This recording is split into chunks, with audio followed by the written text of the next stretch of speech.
Voilà, c'est bon. C'est bon. Eh bien, bonjour à tous. Eh bien, nous sommes heureux aujourd'hui d'accueillir le professeur Antoine Flahault, que beaucoup d'entre vous connaissent. Antoine est directeur de l'Institut of Global Health à la faculté de médecine de l'Université de Genève, directeur de la Swiss School of Public Health à Zurich, et ses activités hospitalières sont dans le service de médecine tropicale et humanitaire des hôpitaux universitaires de Genève. Bien Antoine, nous sommes comme d'habitude ravis de t'accueillir et aujourd'hui tu vas nous parler de l'impact du dérèglement climatique sur la santé. Nous t'écoutons. Merci beaucoup, Étienne. Bonjour à tous.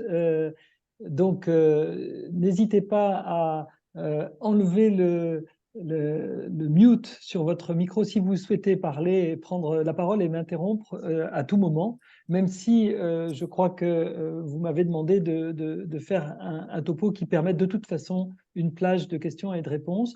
Je vais vous parler aujourd'hui, en effet, de l'impact du dérèglement climatique sur la santé, que j'élargirai un petit peu à ce que l'on appelle l'impact de l'anthropocène sur la santé. L'anthropocène, vous savez, c'est l'ère dans laquelle nous vivons actuellement, qui est la première période de l'humanité où l'humanité a eu elle-même un rôle et une influence sur la planète elle-même, sur son écosystème et sur son environnement. Alors, la première chose que je voudrais dire, c'est que notre ère moderne, que l'on critique souvent et qui parfois semble même être un peu déprimante, est en réalité une ère qui a contribué massivement à l'amélioration de nos conditions de vie, dans plein de domaines, pas seulement celui de la santé. Si on ne prend que la pauvreté, par exemple, eh bien, on a réussi quasiment à éradiquer l'extrême pauvreté de la planète en quelques dizaines, centaines d'années. Si on prend l'éducation aussi, on a un niveau maintenant d'alphabétisation qui a pratiquement, je dirais, inondé l'ensemble de la planète. Même des domaines beaucoup plus difficiles comme la démocratie a fait des progrès au cours des derniers siècles. Et puis, au cours du siècle dernier, la vaccination a profondément changé la donne, puisqu'elle a permis à la mortalité, en particulier la mortalité infantile, d'être aussi très, très réduite.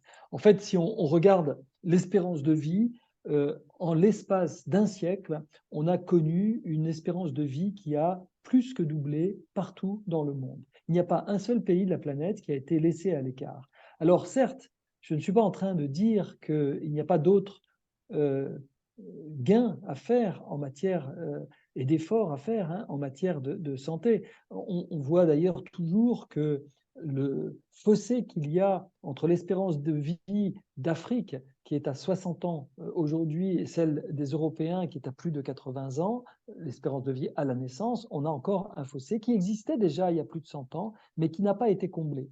On voit aussi, toujours sur la courbe africaine, ce n'est pas la seule, mais on voit qu'il y a des cassures dans cette croissance de l'espérance de vie. Là, il s'agit de la pandémie du sida. On va voir malheureusement dans les années actuelles également un plateau dû à la pandémie de Covid. Donc, on ne peut pas dire que ce rythme de croissance de l'espérance de vie soit gagné pour l'éternité. Il va falloir le maintenir, voire améliorer ce qui peut être améliorable. Le deuxième point, c'est que on a éradiqué la variole.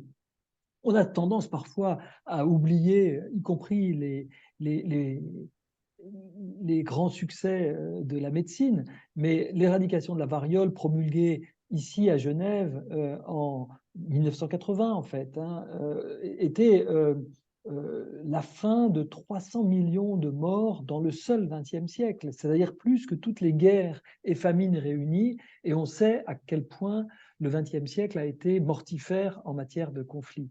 Donc on a, par l'éradication de la variole, débarrassé l'humanité d'un problème, d'un fléau absolument monstrueux, et il ne faudrait pas voir réapparaître de nouvelles varioles. Vous savez, si on avait été un peu moins d'un an en train de se parler aujourd'hui, c'est-à-dire disons à la mi-juillet, j'aurais exprimé mes craintes profondes que Mpox soit associé à nouveau à un démarrage de pandémie. Il n'en a rien été, mais Mpox est une menace qui d'ailleurs dans plusieurs pays d'Afrique subsaharienne reste encore, surtout sur la bande équatoriale, reste encore un vrai problème de santé publique.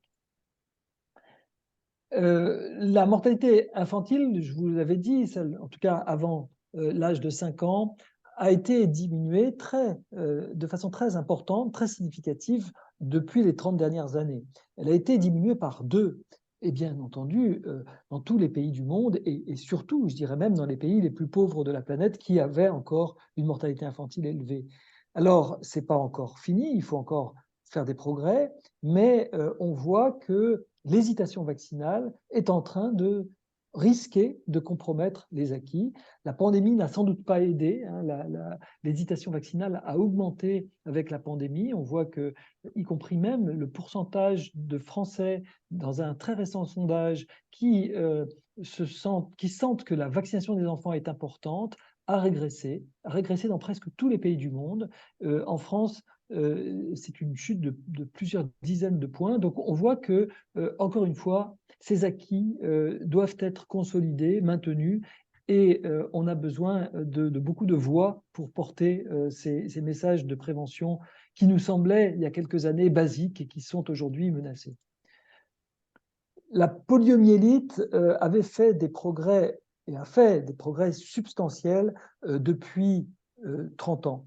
À la fin des années 80, on enregistrait encore 125 pays qui rapportaient des cas de poliomyélite dans le monde, plus de 350 000 paralysies définitives chez des petits-enfants.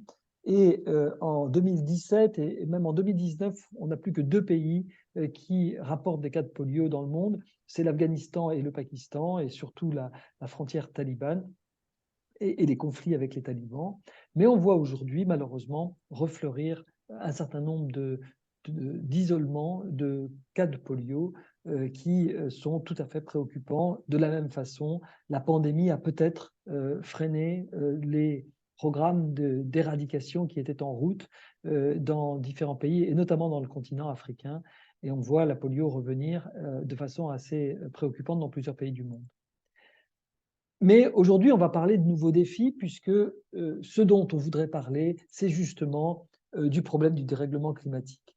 Le problème du dérèglement climatique et son impact sur la santé, on va en parler à l'instant, c'est vécu à la fois comme une des plus grandes menaces pour la santé publique des temps modernes, mais aussi pour une très grande opportunité que l'on peut saisir pour essayer de faire des progrès considérables en matière de santé, et je vais essayer de les évoquer avec vous.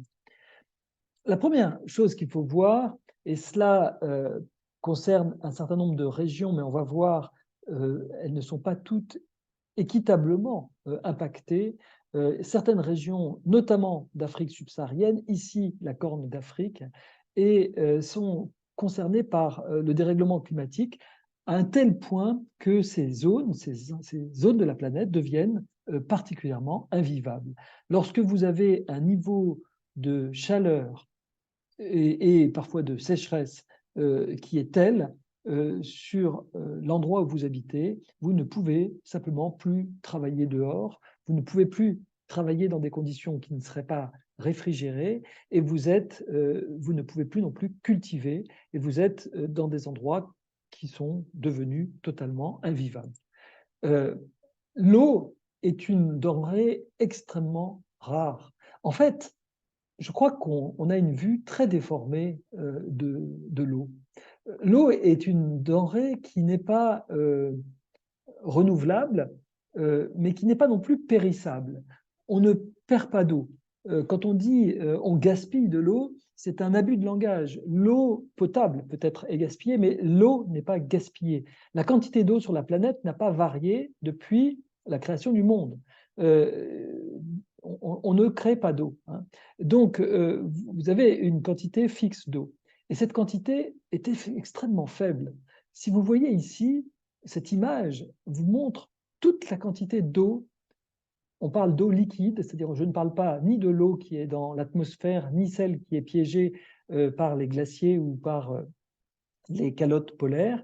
Toute l'eau liquide tient dans cette petite goutte, enfin la grosse, il y a deux gouttes, hein, il y a une grosse qui est toute l'eau fraîche, et la toute petite goutte, c'est toute l'eau des rivières, de la planète entière.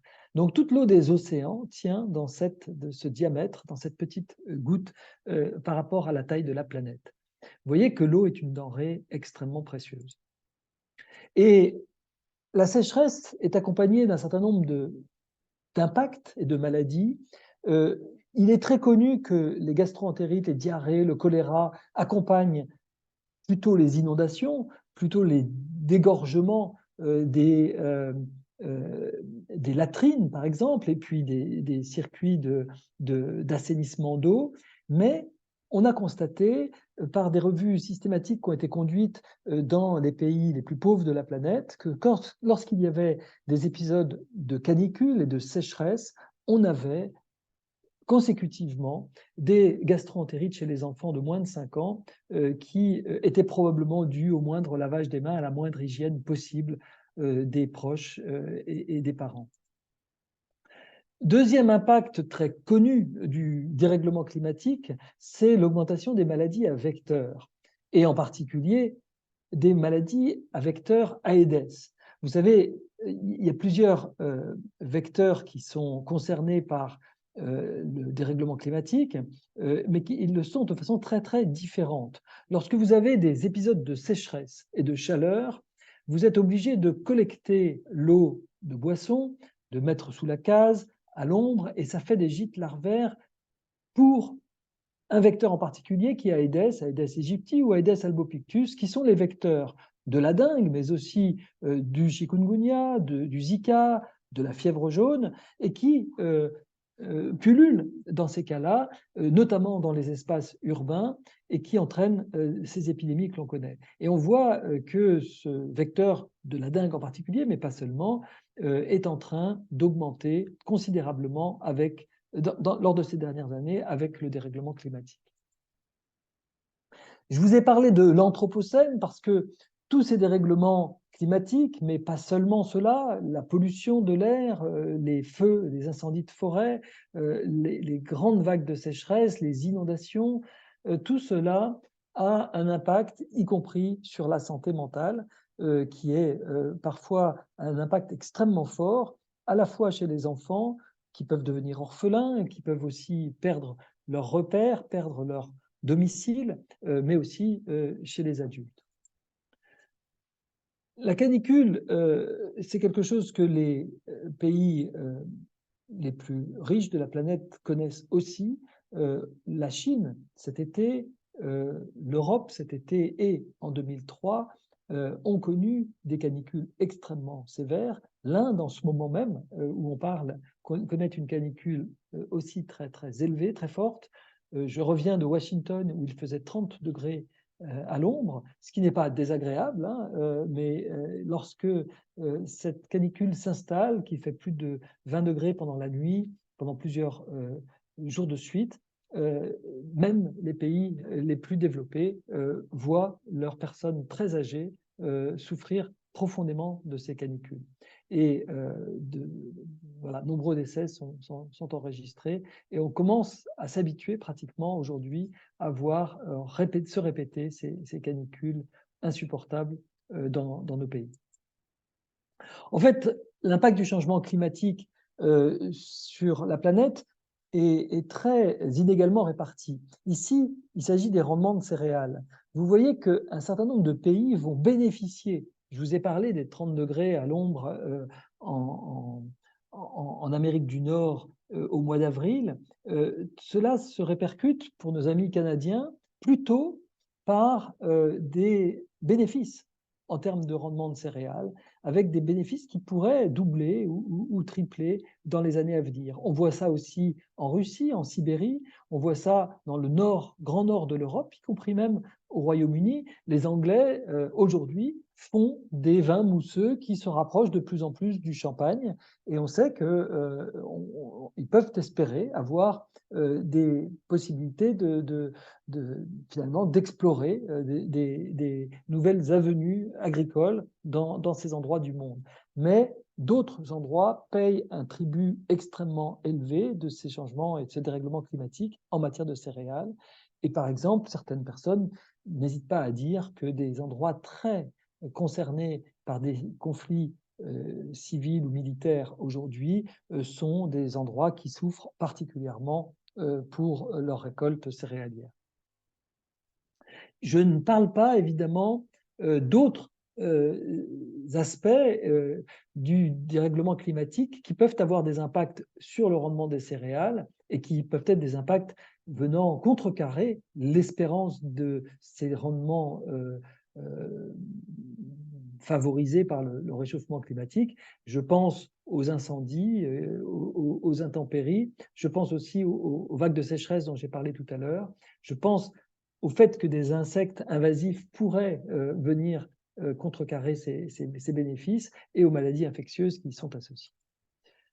Si on essaye de regarder l'ensemble du spectre des impacts sur la santé de l'Anthropocène, et notamment du dérèglement climatique, vous allez voir qu'on va reprendre les différents exemples que j'ai cités et on va en ajouter quelques-uns. Alors, j'ai parlé des conflits civils.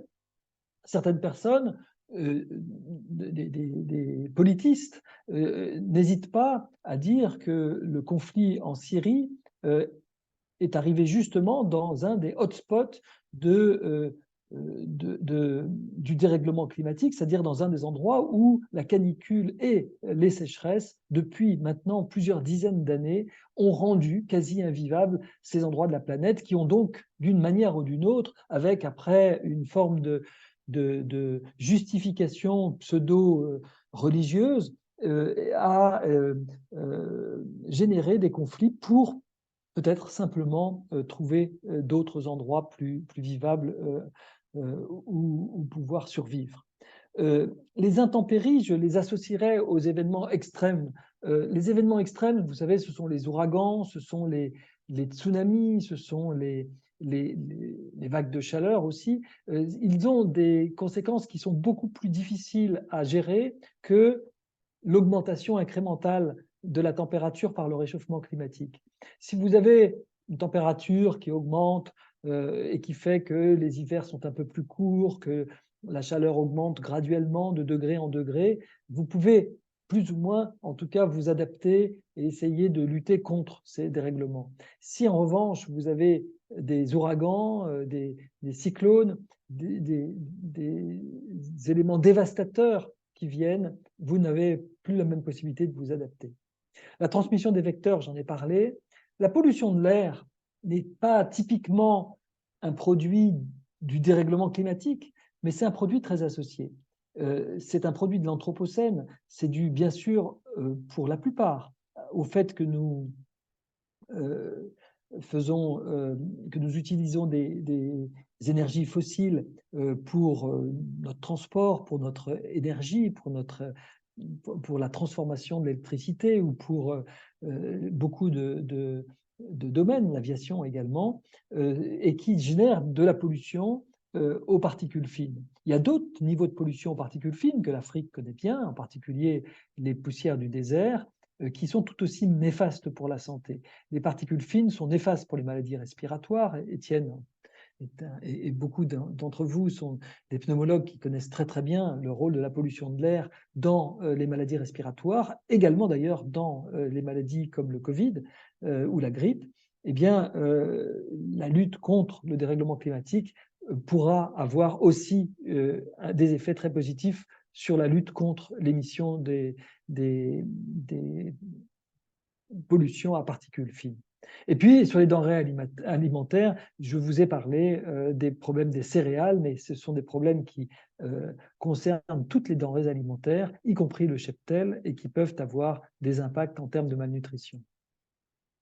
Alors, tout ça est un peu pessimiste et difficile à entendre, lassant pour certains, même si cette sonnette d'alarme n'est pas entendue par tous de la même façon, je voudrais quand même insister aujourd'hui sur le fait que le secteur de la santé est un des secteurs qui peut le plus apporter de l'espoir et aussi des solutions au problème du dérèglement climatique. Et c'est en particulier par ce que l'on appelle les co-bénéfices. La théorie des co-bénéfices, c'est que ce qui est bon pour notre santé est très souvent bon pour le climat et pour la planète.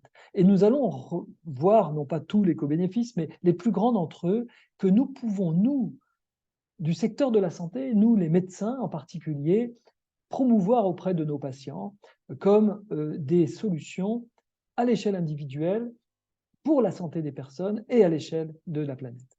Quels sont ces co-bénéfices? Le premier d'entre eux, c'est celui de l'alimentation équilibrée. On connaît tous le discours sur l'alimentation équilibrée, manger plus de fruits, de légumes, manger d'ailleurs un régime méditerranéen avec moins de viande, en particulier de viande rouge, et plus de poissons en particulier et de viande blanche, va réduire considérablement les maladies cardiovasculaires, les maladies, les cancers aussi, l'obésité, et va avoir un effet majeur sur les émissions de gaz à effet de serre. Parce qu'on ignore parfois, on pense toujours, quand on pense gaz à effet de serre, on pense surtout l'avion ou la voiture, c'est vrai, on y reviendra, mais le tiers, plus du tiers des émissions de gaz à effet de serre sont dues à l'alimentation. Et 80% de ces émissions de gaz à effet de serre sont dues à la production animale. D'une part, l'animal lui-même, mais aussi, bien sûr, le fait qu'il faut nourrir l'animal et donc engendrer des productions de gaz à effet de serre, des émissions de gaz à effet de serre.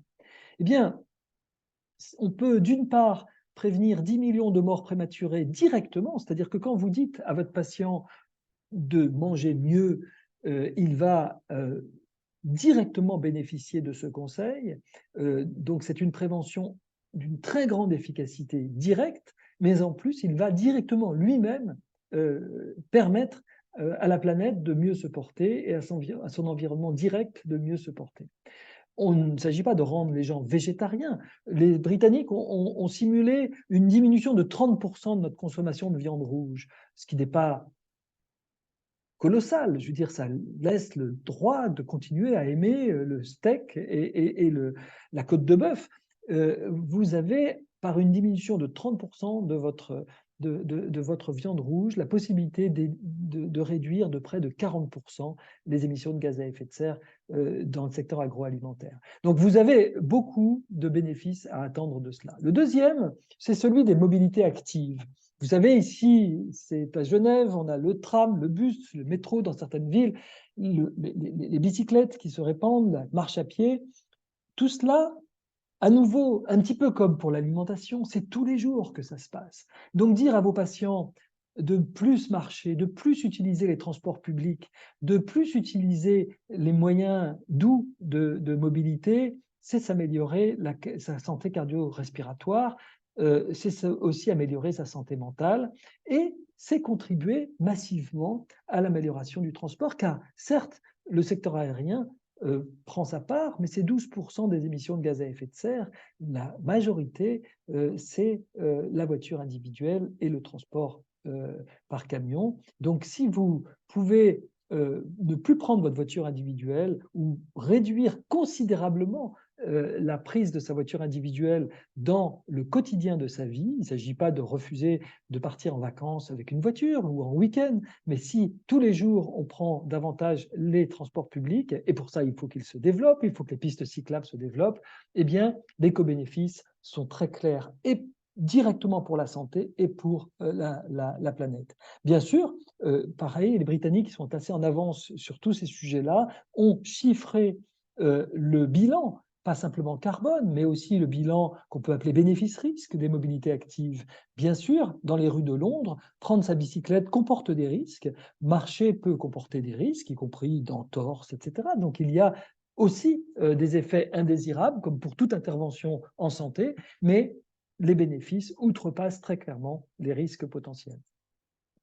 On a calculé que ces co-bénéfices allait doubler les années de vie en bonne santé. Vous êtes dans de la prévention pur jus. On ne parle même plus ici de la planète. En recommandant la mobilité active, c'est aujourd'hui probablement, et il ne s'agit pas de faire du sport, encore une fois, il ne s'agit pas de demander aux gens d'aller s'inscrire dans des clubs de football, c'est très bien s'ils le font, mais il s'agit juste de prendre un peu plus le train, le métro, l'autobus. L'air de qualité, on a parlé de la pollution, que ce soit de la pollution de l'air intérieur ou de la qualité de l'air extérieur, si l'on était capable d'assainir l'air intérieur comme extérieur, on serait capable de sauver 7 millions de vies chaque année. Vous voyez que c'est à peu près, sur la planète, hein, c'est à peu près le coût du tabac annuel, qui est donc résumé dans cette diapositive sur uniquement la pollution de l'air, hors tabac, hein, bien entendu. Ce sont ici, encore une fois, nos amis pneumologues et cardiologues qui peuvent jouer un rôle très important dans la promotion des co-bénéfices ici, parce qu'avec un air de meilleure qualité, c'est les pneumonies, c'est les accidents vasculaires cérébraux, l'infarctus du myocarde, à nouveau la pneumologie avec les bronchites, les bronchopneumopathies chroniques obstructives, le cancer du poumon, et puis, encore une fois, les maladies respiratoires virales que sont la grippe, le Covid, mais aussi le virus respiratoire syncytial. Donc, un bon air de qualité, c'est une des clés majeures aussi pour avoir une vie meilleure, mais un bon air de qualité, c'est moins d'émissions de fines particules et donc de gaz à effet de serre corrélés.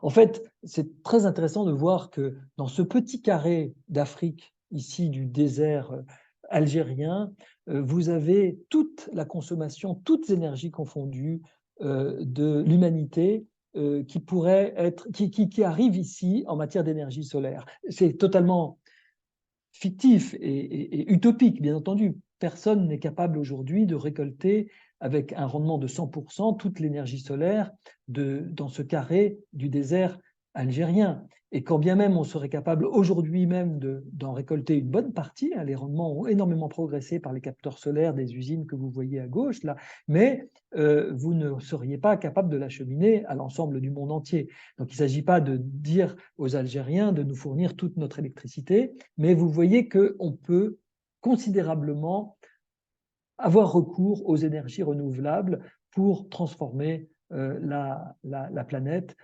avec une sécurité accrue et une propreté garantie. Alors, en Suisse, où je vis et travaille, je ne suis pas un pays aussi ensoleillé qu'un certain nombre des personnes qui nous écoutent aujourd'hui, mais malgré tout, on n'utilise que 5% du potentiel solaire de la Suisse. On pourrait utiliser beaucoup, beaucoup plus de son potentiel si on véritablement faisait des efforts plus conséquents. Avant de parler d'autre chose que du dérèglement climatique lui-même, je voudrais balayer un peu devant notre porte, nous, les médecins, et nous, les personnes du secteur de la santé. Si le secteur de la santé était un pays, il serait le 5e plus gros émetteur de la planète de gaz à effet de serre. Donc vous avez un secteur qui peut considérablement contribuer par lui-même à l'amélioration du climat sur la planète et non considérer que c'est l'affaire des gouvernements et des pays et de je ne sais quelles industries.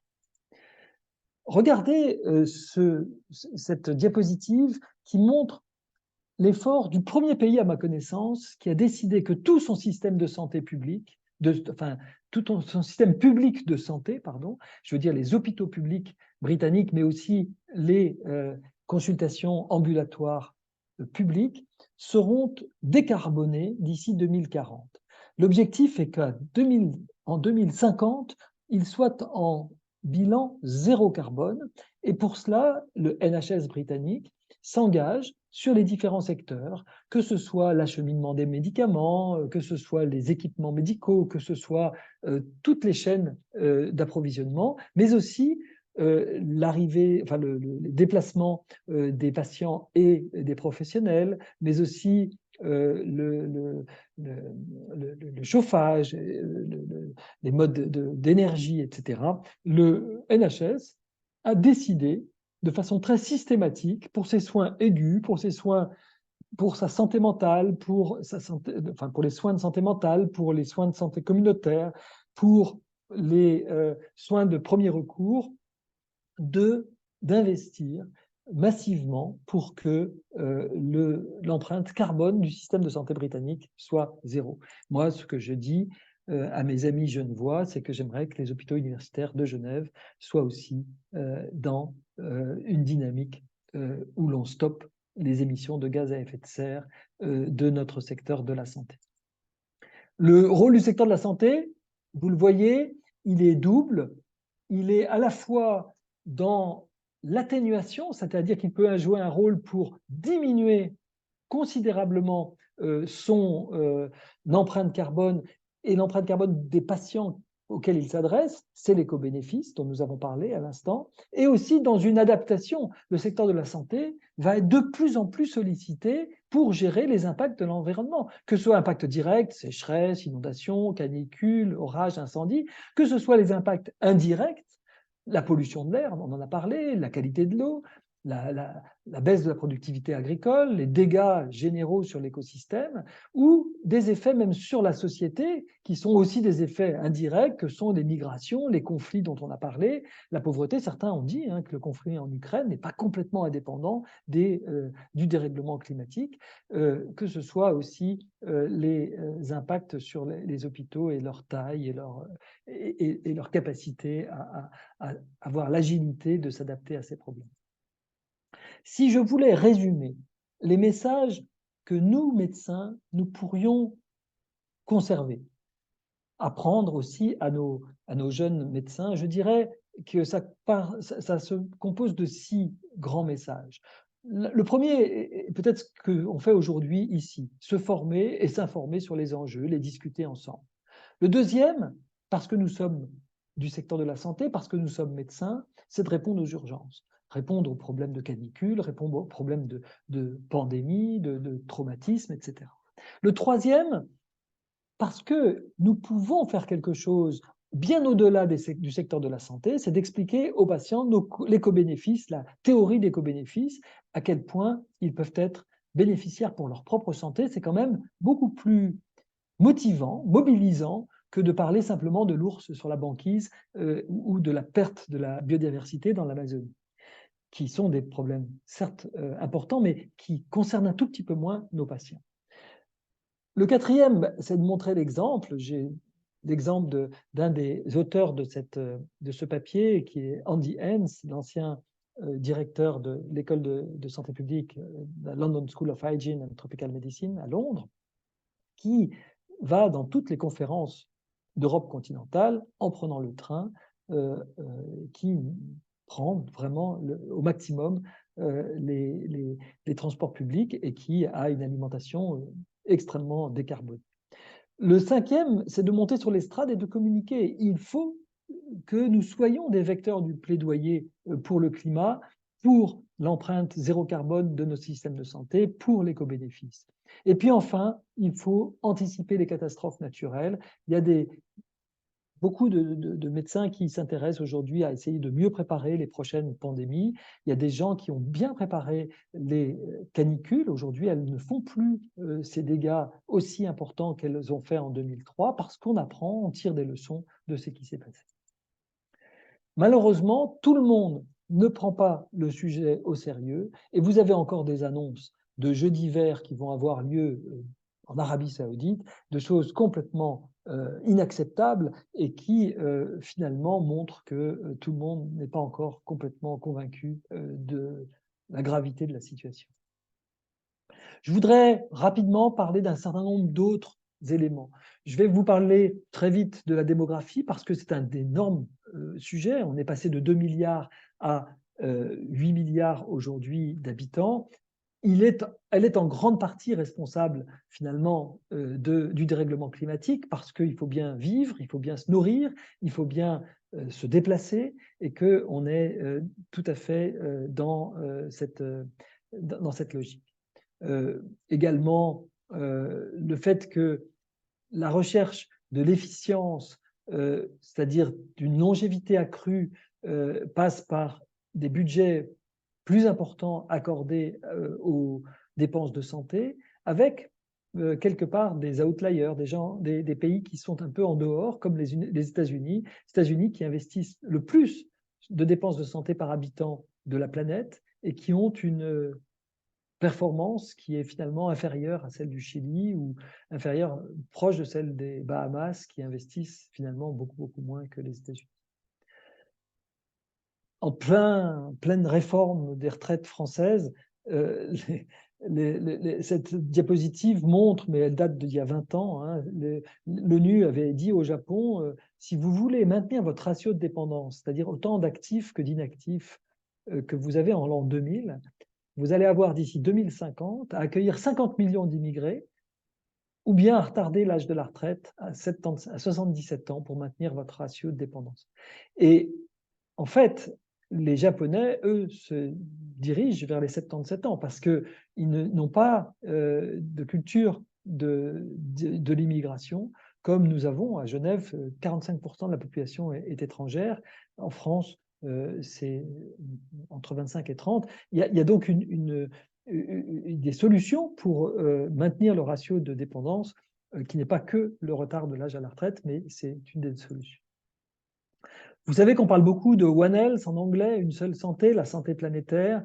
Je voudrais rapidement vous faire défiler toutes ces choses dont on vient de parler, hein, l'augmentation presque exponentielle de la population, celle du revenu. C'est très heureux hein, que le revenu augmente. Ce qui est aussi très heureux, c'est de voir qu'il y a deux choses. La première chose qu'il faut savoir, c'est que plus on est riche et plus on a une empreinte carbone élevée. C'est tout à fait logique. Au sein d'une même société, les gens qui sont riches partent en vacances, en plus souvent en avion, ont plus souvent des grosses voitures, ont plus souvent des appartements, voire des résidences secondaires de plus grande surface, etc. Ils mangent plus souvent de viande rouge. Bon. Ce qui est intéressant, c'est de voir qu'il y a un découplage entre l'augmentation du produit intérieur brut des pays européens en particulier et de leur empreinte carbone, qui est donc tout à fait prometteur. La Grande-Bretagne, en particulier, mais c'est tout à fait vrai pour l'Allemagne et la France, ont vu leur empreinte carbone baisser depuis une trentaine d'années, alors que leur produit intérieur brut n'a cessé d'augmenter. Il est donc possible aujourd'hui de changer drastiquement sa vision du progrès et de la croissance, d'augmenter son produit intérieur brut et de diminuer son empreinte carbone.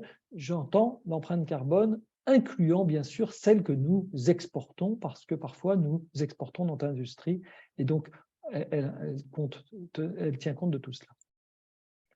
Nous utilisons de plus en plus d'énergie, cette énergie peut être de plus en plus décarbonée. Les Britanniques ont maintenant une énergie très largement décarbonée. Les Français sont assez décarbonés, mais au coût de l'énergie atomique. Les Allemands sont en train de stopper leur énergie atomique, ont beaucoup décarboné leur énergie, leur empreinte carbone, mais malheureusement ont un petit plateau en ce moment parce qu'ils refont partir des centrales à charbon pour compenser la fermeture des centrales nucléaires. L'augmentation de l'eau potable, dont je parlais, l'eau potable, c'est surtout de l'énergie. Hein, c'est pas, encore une fois, le gaspillage de l'eau, c'est le gaspillage de l'énergie pour rendre l'eau potable. L'utilisation des engrais qui polluent l'eau.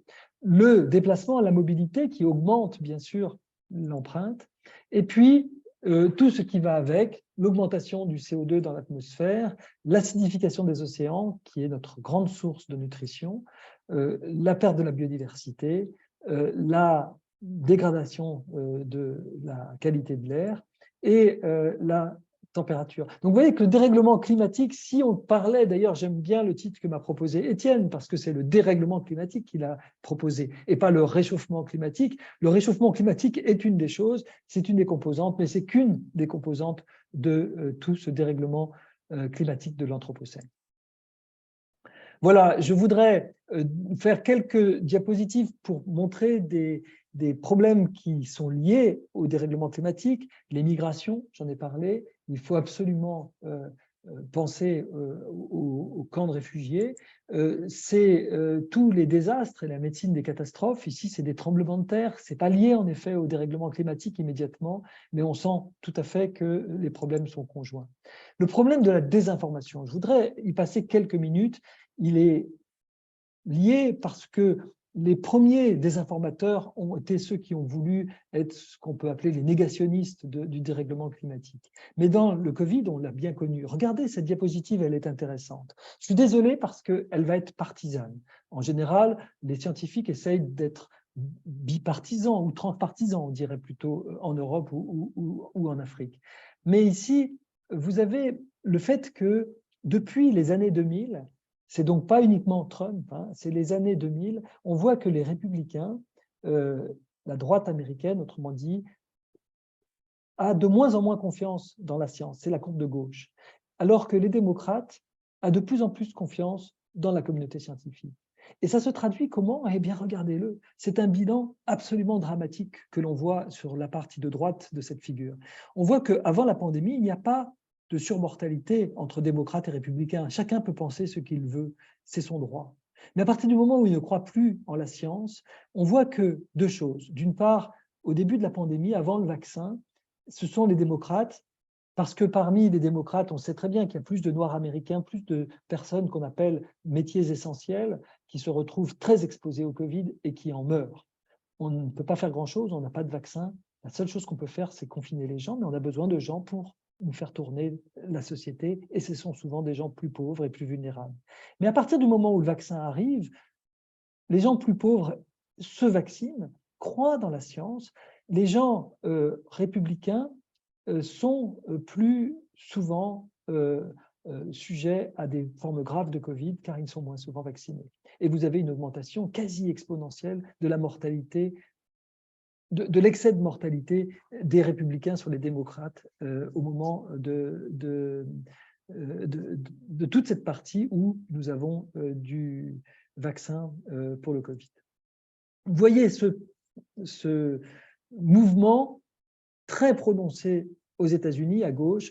Vous voyez qu'il est égal aussi en Allemagne et en France, qu'il n'apparaît pas véritablement chez les Britanniques. Les Britanniques, finalement, croient autant en la science, se vaccinent autant qu'ils soient de droite ou de gauche. Donc, il ne s'agissait pas de critiquer les gens parce qu'ils étaient de droite ou de gauche, mais pour dire que ça peut avoir un impact.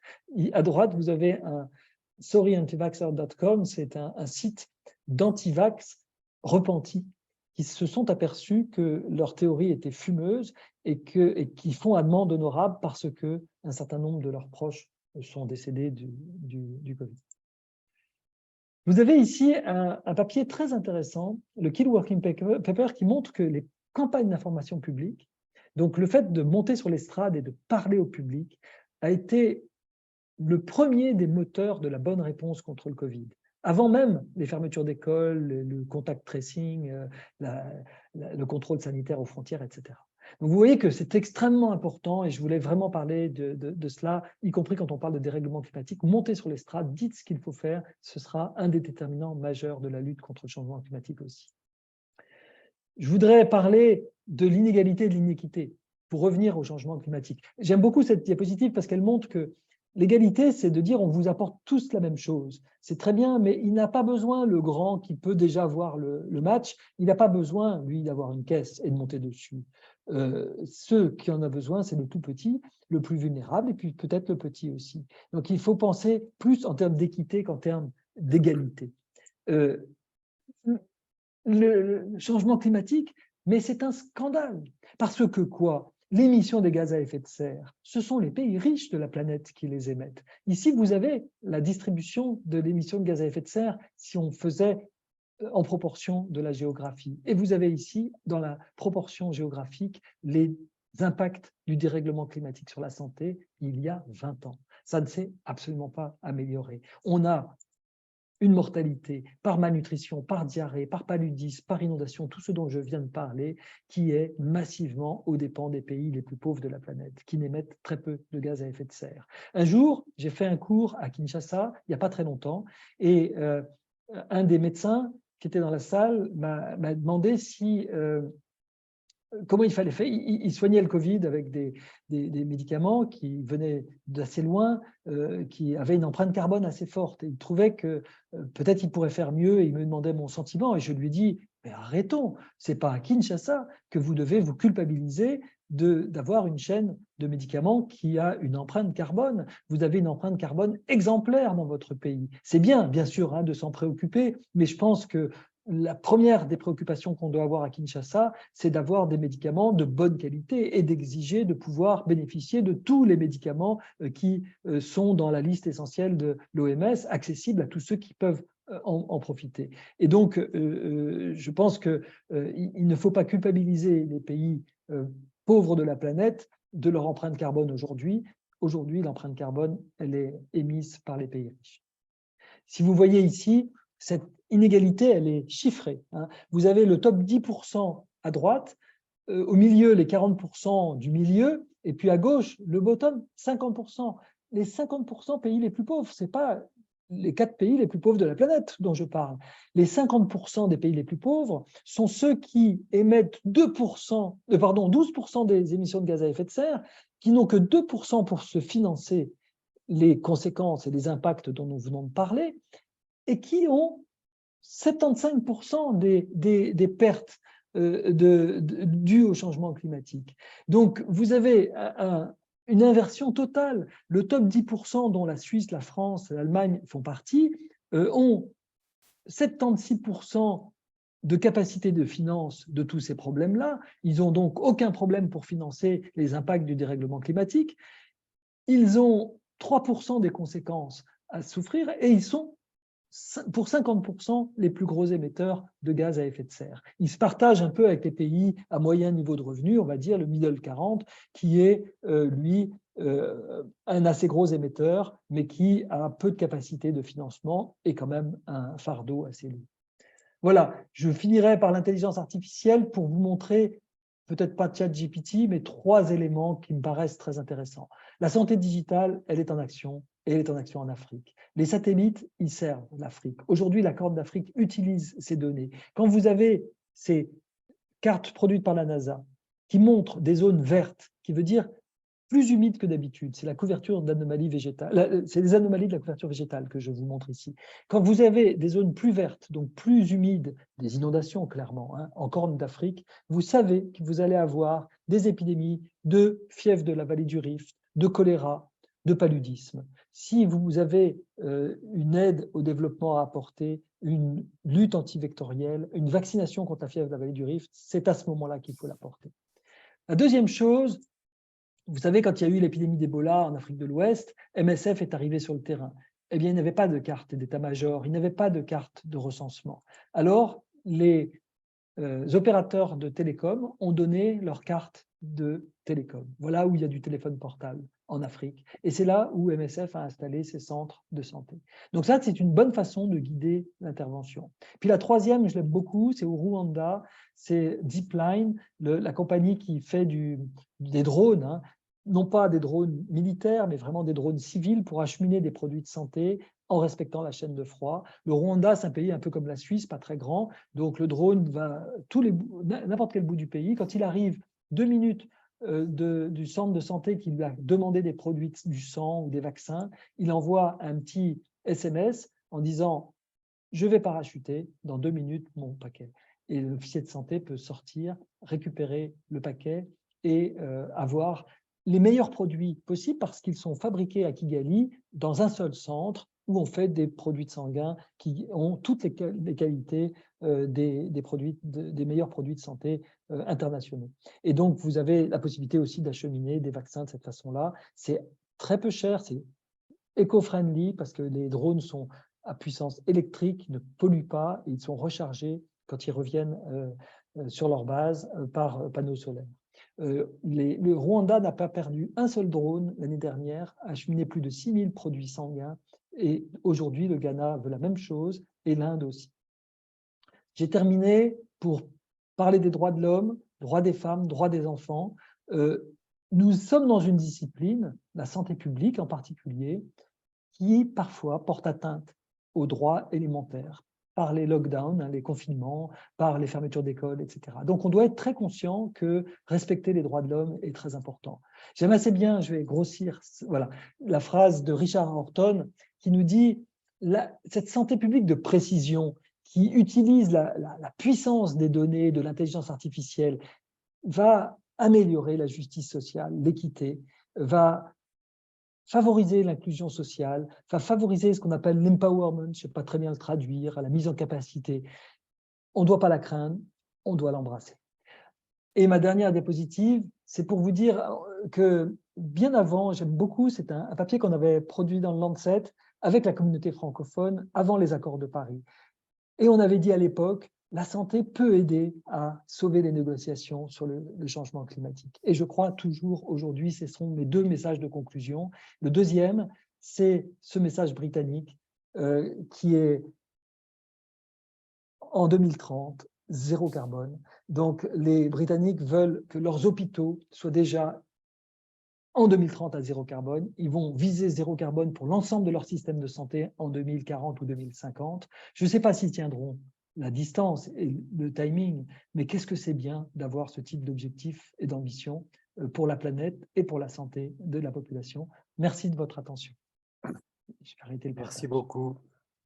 Merci beaucoup, Antoine. Il y a plein de questions à te poser, parce qu'il y a des tas de choses intéressantes. Mais je trouve que c'est très, très positif ce que tu nous as dit. Ça change un peu du discours habituel. Hein, n'est-ce pas, Violaine? Tu es d'accord? Absolument. Donc, qui veut intervenir? Oui, Violaine, mets ton micro si tu veux intervenir.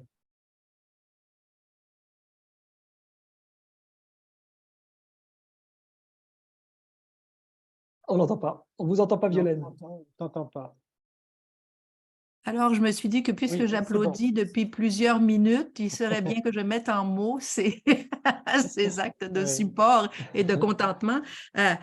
Écoutez, ça fait plusieurs fois que je vous entends, Dr Flao, mais je pense que cette fois-ci, c'est la fois où je suis la plus époustouflée et heureuse.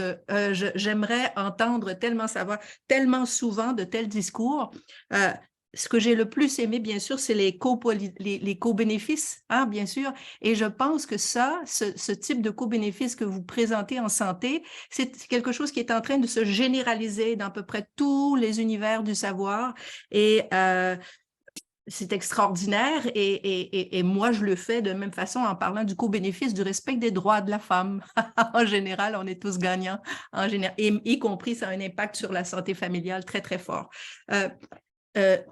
J'ai trouvé, je vais continuer mon éloge, mais j'aurais aussi une suggestion, si vous me permettez, et si vous ne me trouvez pas trop outrecuidante. Alors, vous verrez, mais mon outrecuidance est légendaire, alors je n'ai plus à la cacher.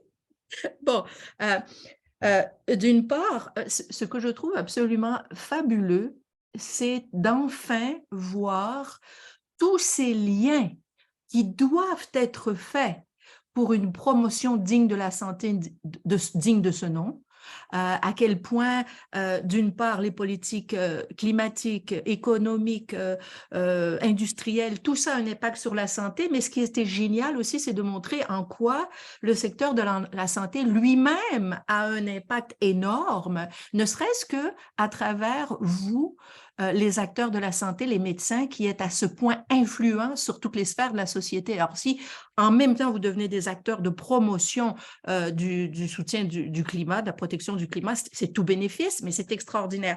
Alors, ce cercle-là, c'est ce que moi et mon doctorant ici, William Baya, mon génial petit doctorant, qu'il fait une thèse de doctorat sur la géopolitique de la santé. Alors, vous comprenez maintenant comment il peut faire cette thèse-là et en quoi, en vous entendant, je lui ai téléphoné et je lui ai dit « Dépêche-toi de te brancher, vite, vite, vite, vite. » Hein? Et d'ailleurs, je lui ai donné votre balle masquée et il est en train de l'éplucher. Bon, maintenant, je me permettrai cette petite conclusion, cette petite proposition. Il y a quelque chose, lorsque vous avez parlé de la désinformation qui tue, Alors, en fait, il ne faut pas se leurrer, toutes les sections que vous avez présentées, elles étaient toutes bénéfices pour moi. Dans leur effet de décloisonnement, de ce que les disciplines séparent et puis ce qu'il faut ramener pour penser aujourd'hui la santé ensemble. Vous avez dit, nous, les scientifiques, essayons de ne pas être partisans. Et ça, à mon avis, sans s'en rendre compte, c'est quelque chose où les médecins se tirent dans le pied, les scientifiques des sciences pures se tirent dans le pied, parce que ça témoigne d'un rapport à la connaissance qui est antérieur aux révolutions de la philosophie de connaissance du 20e siècle. Si vous appreniez, vous, les acteurs de la santé, non plus à rechercher cette objectivation ou cette neutralité ou cette absence d'engagement qui est problématique, et vous disiez, nous sommes par définition défenseurs de la science et ses objectifs historiques qui sont l'intérêt général et la santé pour tous. Vous êtes tous engagés de toute façon, mais lorsqu'on s'empêche d'être engagés et de le faire explicitement et avec conscience, c'est là qu'on laisse les autres avoir des valeurs supposément scientifiques, mais qui dérapent vers l'intérêt économique, les intérêts égoïstes des uns, des industries aussi des autres. Alors moi, je me disais qu'à la face même de votre discours, cher docteur Flao, il est évident qu'avoir foi en la science, c'est le maître mot, puisque les républicains n'ont plus foi en la science. Et c'est là qu'ils tombent dans le travers de l'hésitation vaccinaire et qui tue. Alors moi, depuis le début, depuis que je travaille en santé, j'essaie et même lorsqu'on était à la chaîne sur l'association association interdisciplinaire et internationale sur la chaîne du médicament, avec la médecine personnalisée, notre but, c'était de dire, il est temps d'observer que le rapport à la science doit changer et qu'il faut chacun, tous ensemble, défendre les valeurs de la science qui sont et quitter ce rapport à la science qui dit nous sommes là pour décrire passivement et objectivement.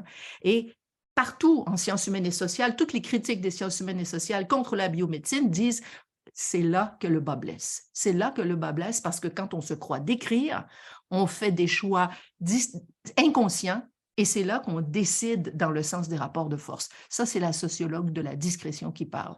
Alors, à partir de là, je voudrais vous dire un gros bravo. Je m'excuse de ne pas avoir posé de questions et avoir seulement fait une suggestion, mais je vous laisserai la parole à vous tous. Merci, Antoine Flao, et continuez d'écrire, hein, parce que moi, je vous suis vraiment, vraiment, vraiment. Et pour ce qui est du bal masqué, j'aurais aimé ça un petit peu plus d'engagement pour la science. Mais moi, j'ai rempli les silences. Je vous laisse et bravo encore. Merci, Violaine. Antoine. Oui, merci beaucoup, Violaine, pour vos commentaires et pour votre engagement. Non, ce que je crois, c'est que ce que je crois profondément, ce n'est pas tellement à la neutralité de l'action et de la pensée. Je pense d'ailleurs qu'on est tous biaisés et que de toute façon, on n'est pas neutre, c'est évident aussi. Mais je disais juste, le côté transpartisan me paraît extrêmement important de conserver parce que j'ai eu plusieurs expériences très intéressantes dans ma vie. Vous savez, le monde de la santé publique, c'est très intéressant. C'est à peu près vrai partout, mais il est plutôt à gauche. Le monde de la médecine est plutôt à droite. Aux États-Unis en particulier, c'est très clair. Par exemple, les doyens des facultés de médecine sont pratiquement tous républicains, alors que les doyens des facultés des écoles de santé publique sont pratiquement tous démocrates. Et j'ai rencontré récemment, j'ai fait venir récemment à un de nos colloques à Genève, à l'Institut de santé globale, l'un des ambassadeurs de UNAIDS, ONU-SIDA, qui est un ancien ministre de Madame Thatcher, qui a été qui est donc un grand conservateur, un homme très à droite, profondément conservateur, et qui a été l'un des plus grands défenseurs de la cause LGBT. je lui ai posé, c'est moi qui animais le débat avec mes étudiants, je lui ai posé la question, mais pourquoi un conservateur comme vous, ça nous étonne, quoi. Pourquoi un conservateur comme vous a été… Il dit, mais ça a été… La question m'énerve un peu, parce que d'abord, non, il me dit, je ne suis pas homosexuel, me répond-il, c'est pas personnel, je trouve ça inacceptable que les homosexuels ne puissent pas bénéficier rapidement des traitements du sida. Et c'est ce que j'ai dit à Margaret Thatcher quand j'étais au gouvernement. Ça ne m'a pas valu, dit-il, d'être très apprécié par mes collègues. Un certain nombre de collègues avaient beaucoup d'ostracisme, et je me suis dit, on a un homme très conservateur qui défend les causes que des gens beaucoup plus progressistes ont défendues. On a chez Anthony Fauci, dont je ne sais pas s'il était conservateur ou pas, ou progressiste dans l'échiquier politique nord-américain, mais on le sait avoir profondément été transformé par son expérience de conduction du NIH au moment du centre du NIH en charge du sida au moment de la pandémie, par les activistes du sida. Et on peut donc voir des gens de très bonne volonté dans tous les parts de l'échiquier politique. Et vous vous souvenez aussi que des gens très progressistes et plutôt à gauche de Médecins sans frontières, au départ, avaient été plutôt contre le fait que l'on apporte les antirétroviraux en Afrique subsaharienne, disant non, les Africains n'auront pas les moyens de pouvoir les utiliser, même si on leur donne les médicaments, parce qu'il y a un suivi médical qui va imposer beaucoup de fardeau au système de santé, et c'est une mauvaise idée. Ils avaient tort, les Africains ont eux-mêmes défendu leur accès et leur droit aux médicaments du sida. Donc on peut dire que de part et d'autre, on fait des erreurs sur l'échiquier politique, et c'est en ce sens que je trouve qu'il est nécessaire d'avoir une vision, comme vous le dites, Violaine, je partage tout à fait, scientifique. C'est surtout qu'est-ce que nous dit la science, mais le fait qu'on soit attaché aux droits de l'homme, de la femme, de l'enfant, fait qu'on doit garder conscience que ça n'est pas qu'un problème de science. C'est-à-dire qu'on est en tout cas dans un problème de sciences humaines et de sciences sociales, en tout cas pas de sciences fondamentales, c'est-à-dire qu'il n'y a pas une seule vérité. Parfois, il y a des débats de société qui doivent entourer nos décisions et nos prises de décision, et qu'elles doivent à ce moment-là pouvoir faire participer tout l'échiquier politique. Enfin, c'est ma propre conviction. Maintenant, peut-être qu'elle n'a pas été assez mûrie de l'influence des sciences sociales elles-mêmes sur ce thème, dont je ne suis pas du tout un spécialiste. Et en tout cas, merci de vos commentaires. Et aussi, vous avez raison sur le fait que plus d'engagement doit être perceptible chez des scientifiques qui s'intéressent à ces questions. Si vous me permettez, une phrase, je voudrais, nous disons la même chose, parce que je crois que être engagé pour la crédibilité scientifique et surtout pour l'action d'humains éclairés par l'ensemble des savoirs, ça signifie par définition se tenir au-delà de la mêlée et tenir compte de façon rationnelle de l'intérêt général. C'est ce qu'on faisait ce matin justement dans une table clinique autour d'un patient. Alors c'est ça qu'on fait, on prend l'ensemble des points de vue et on se tient, mais c'est défendre cette volonté d'être au-dessus de la mêlée et de tenir compte de l'intérêt général du patient qui importe. Et ça, c'est être engagé. C'est être engagé. C'est simplement une prise de conscience nouvelle. Mais là-dessus, merci d'avoir… Je laisse la parole aux autres.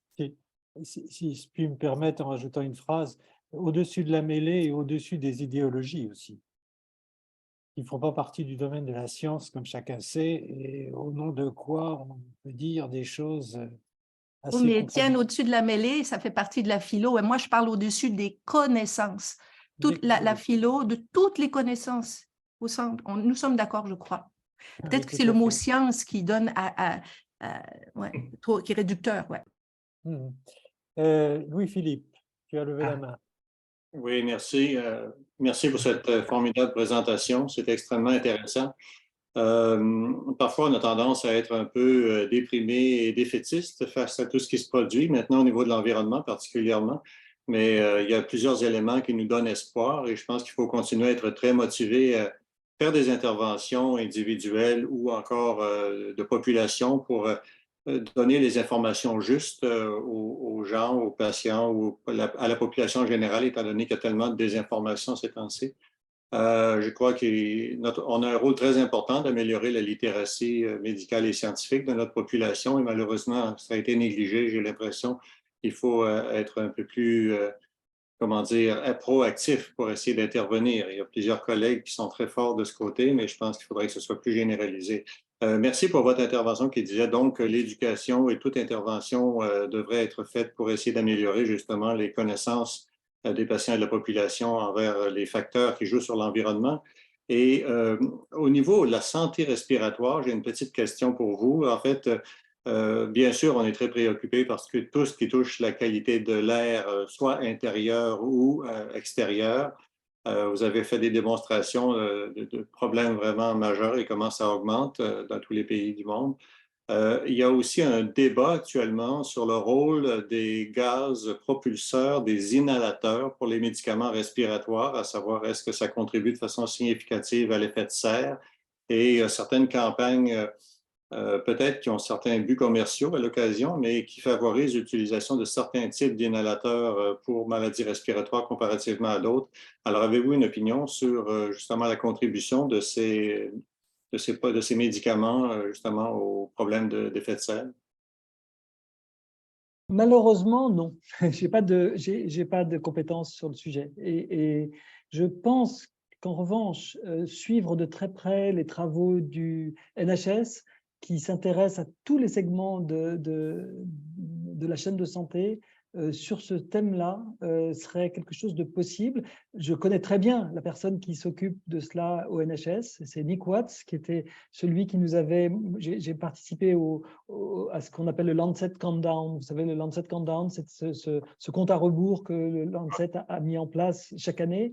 Et c'est Nick Watts qui en était le patron, et c'est lui qui a pris au NHS le pilotage de ce programme zéro carbone. Et on pourrait le lui demander, je pense qu'il il saurait nous répondre, parce que je trouve que c'est en effet quelque chose d'intéressant, et il faut arriver à dissocier ce qui peut être de l'effet de marketing de certains fabricants voilà. En effet. Toutes mes diapositives, je les transmettrai à Étienne. Je vois le message de Violaine. Je transmettrai toutes mes diapositives sous une forme PDF pour qu'elles ne soient pas trop lourdes, mais vous les aurez toutes, bien entendu. Excellent, merci. C'est vrai qu'il y a des diapositives qu'on a envie de récupérer, très clairement. Ben, n'hésitez pas, elles sont du domaine public. Merci Antoine. Jacques Chandonnier. Oui, merci. Non, j'étais en train de t'écrire, Étienne, pour dire que je devais partir, et donc je voulais juste dire un bonjour à Antoine, parce que je crois qu'on a fréquenté les mêmes bancs il y a une quarantaine d'années chez Monsieur Gentilini, puis lors de la création des instituts de médecine tropicale et de santé publique avec l'équipe de Gilles Brucker, etc. Donc je pense qu'on se connaissait. Non, je voulais te remercier parce que déjà, pendant la pandémie de Covid, tu ne peux pas savoir ce que ça nous faisait plaisir d'avoir tes interventions pour pouvoir justement déjà lutter contre l'obscurantisme qui est ambiant. Et donc, c'était pour nous précieux pour avoir un argumentaire. Et là, tes dernières diapos sur justement les données chiffrées entre les problèmes de santé, les mortalités, etc., en fonction des orientations. Parce que pour aller dans le sens de ce que disait Violaine, c'est sûr qu'on doit être au-dessus de la mêlée, qu'on doit lutter contre les obscurantismes, mais c'est tellement compliqué face à des négations de la science telles qu'on peut les voir. J'ai passé des messages avec des amis d'enfance qui me parlaient de pseudo-vaccins, etc., quand on pense les avancées spectaculaires avec les vaccins ARN messagers, qui étaient dénigrés, alors que nous, scientifiques, moi je suis plutôt biologiste que santé publique maintenant, même si… et quand on voit ces merveilleuses découvertes et qui sont dénigrées par des gens en toute bonne foi, parce que ces amis ne sont pas des scientifiques, et pourquoi ils me croiraient plus moi que Raoult ou que d'autres. Bon, c'est très compliqué d'avoir de l'argumentaire. Là, on a des données chiffrées grâce à tes diapos, et je voulais poser la même question. Est-ce que tu nous permettrais éventuellement d'utiliser, bien sûr en citant tes sources, mais de les mettre dans un topo éventuellement, parce qu'on a l'habitude d'intervenir et il y a des discussions pour lesquelles ce genre de données chiffrées de résultats sont intéressants pour nous. Donc, merci encore beaucoup. Merci puisque tu as répondu qu'on pourra utiliser tes diapos. Promis, on mettra ta signature au pied. Et à bientôt, Étienne et les autres, pour des interventions que j'espère aussi passionnantes et utiles pour nous dans notre message de tous les jours, dans un contexte One Health avec lequel on travaille avec Étienne, Yves, nous surtout dans les pays du Sud. Merci encore et à bientôt, Antoine. Merci, Jacques. Merci, Jacques. Ouais. Je pourrais simplement rajouter à ce qu'a dit Jacques, que durant puisqu'il faisait référence à la pandémie, moi je dirais qu'en France, il y a eu 2 personnes qui ont vraiment eu un impact positif au point de vue de l'information. C'est Antoine, ici présent, aujourd'hui, et Jean-François Lemoine, qui est également sur Canal+, tous les soirs, etc., ont eu des messages extrêmement positifs. Je ne dis pas que vous avez forcément contrebalancé toute la fausse information, mais vous avez eu un rôle extrêmement positif et je crois qu'il faut vous remercier tous les 2 pour cela. Il y en a eu d'autres, mais… Si je peux me permettre, Oui. Yves Buisson, que je connais particulièrement oui, c'est vrai. bien, Tu as raison. et Yves, qui était le porte-parole de l'Académie de médecine, avait toujours des messages très clairs et tu as raison. qui nous permettaient d'avoir des trucs très carrés. Donc, on avait… Oui. Et avec sa casquette Académie de médecine, ça permet le mieux possible de donner un poids. Oui, et il y a eu aussi beaucoup de journalistes de très grande qualité. Nicolas Béraud au Parisien, c'était pas du tout attendu que le Parisien soit un grand vecteur d'information scientifique de qualité, et il a été d'une très très grande, c'est un jeune journaliste de très grande qualité. Donc je pense qu'il y a eu quand même beaucoup de journaux qui ont eu à cœur de présenter une information. Pour eux, c'était très compliqué parce que, comme tu l'as dit, Jacques, comment faire le tri entre des gens qui ont l'estampille. On voit bien que le problème n'est pas l'argument d'autorité du grand professeur de tel ou tel endroit. C'était compliqué pour les journalistes et je crois qu'ils ont… Voilà. Merci beaucoup. Je suis obligé de vous quitter. À très bientôt. Merci, Jacques. À bientôt. Au revoir. Au revoir, Jacques. Merci pour tes mots. Bien, d'autres questions? Qui veut intervenir?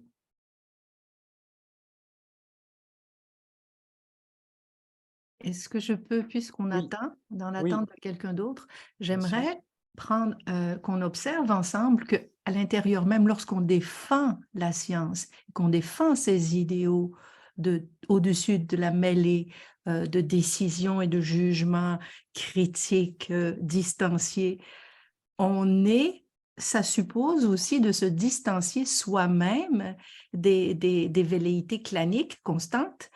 Qui ne connaît pas un scientifique dogmatique qui a décidé avant de commencer que telle chose est meilleure qu'une autre? Et ça aussi, c'est très dangereux. Et c'est un très grand idéal et c'était très difficile de défendre la science contre les mêlées et d'être engagé. Et c'était clair qu'à un moment donné, et là, je vais toucher quelque chose qui est peut-être controversé dans un groupe de pneumologues, mais l'histoire de Artemisia Annua. Moi, je sais que William, ici présent, qui fait la thèse sous ma direction, a été un journaliste à Euronews qui avait réalisé une espèce de reportage sur l'Artemisia Annua. Mais je sais qu'à partir du moment où le fameux Raoult parle de ça, oh là, il y a quelque chose de clanique. Il faut avoir raison contre ce personnage, par ailleurs spécial. Alors, à partir de là, comment garder cette tête au-dessus de la mêlée? C'est très difficile, agir au nom de la raison. Je ne sais pas qu'est-ce que vous avez à dire de ceci, Dr Flahault. Alors, oui, je pense que vous soulevez des points très, très importants. En réalité, je ne suis pas loin de penser qu'aucun individu, personne n'est au-dessus de la mêlée. Et c'est ça le maître mot. Voilà. Je pense qu'on est évidemment tous dans la mêlée et en mêlée.